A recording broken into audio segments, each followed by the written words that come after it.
Move பண்ணிட்டு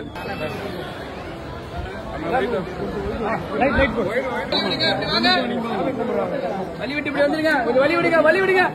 அண்ணி இப்படி வந்துருங்க, அண்ணி அண்ணி இப்படி வாங்க. சென்னையில நடிகர் விஷால் அந்நடிகை சாய் தன்ஷிகாவுடைய திருமண நிச்சயதார்த்தம் ரொம்பவே எளிமையா நடந்துச்சு.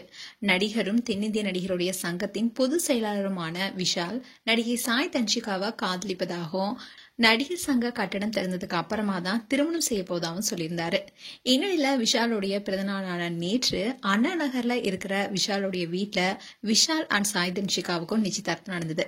இந்த விழால விஷாலுடைய பெற்றோர், தன்ஷிகாவுடைய பெற்றோர் அண்ட் நெருங்கிய நண்பர்கள், உறவினர்கள் மட்டுமே கலந்துக்கிட்டாங்க. அந்த போட்டோவை நடிகர் விஷால் அவருடைய எக்ஸ் பேஜ்ல ஷேர் பண்ணியிருந்தாரு. அதோட அவங்க நிச்சயதார்த்தம் முடிந்த கையோட கோவிலுக்கு போய் தரிசனமும் மேற்கொண்டாங்க. அண்ட் 48 வயதான விஷால் எப்போ திருமணம் செய்து கொள்வார்னு எல்லாரும் எதிர்பார்த்து காத்திருந்தாங்க. இந்நிலைதான் பிறந்தநாள் அதுவுமா மகிழ்ச்சியான செய்தியை சொல்லியிருந்தாரு. இவங்களுடைய திருமண தேதியும் விரைவில் அறிவிக்கப்படும் எதிர்பார்க்கப்படுது.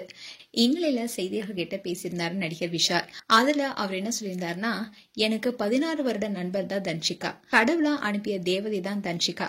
மதகஜராஜா திரைப்படம் தான் இதுக்கு உதாரணம்.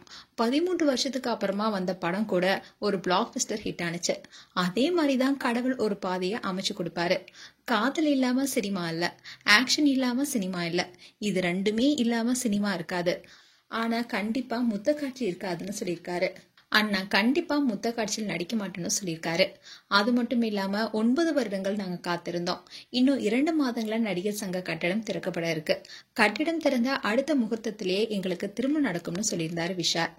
நேத்து விஷால் அவருடைய நிச்சயதார்த்த போட்டோவை ஷேர் பண்ணியிருந்தாரு. இதை பார்த்த ஃபேன்ஸ் எல்லாருமே அவருக்கு வாழ்த்துக்கள் தெரிவிச்சிட்டு வராங்க. மேலும் விஷால் அண்ட் தன்ஷிகா ஜோடி குறித்து உங்களுடைய கருத்துக்களை கமெண்ட் செக்ஷன் சொல்லுங்க. இது போன்ற வீடியோஸை பார்க்க நியூஸ் தமிழ் கிட்ஸ் சப்ஸ்கிரைப் பண்ணுங்க. மறக்காம நோட்டிபிகேஷன் பட்டனை கிளிக் பண்ணுங்க.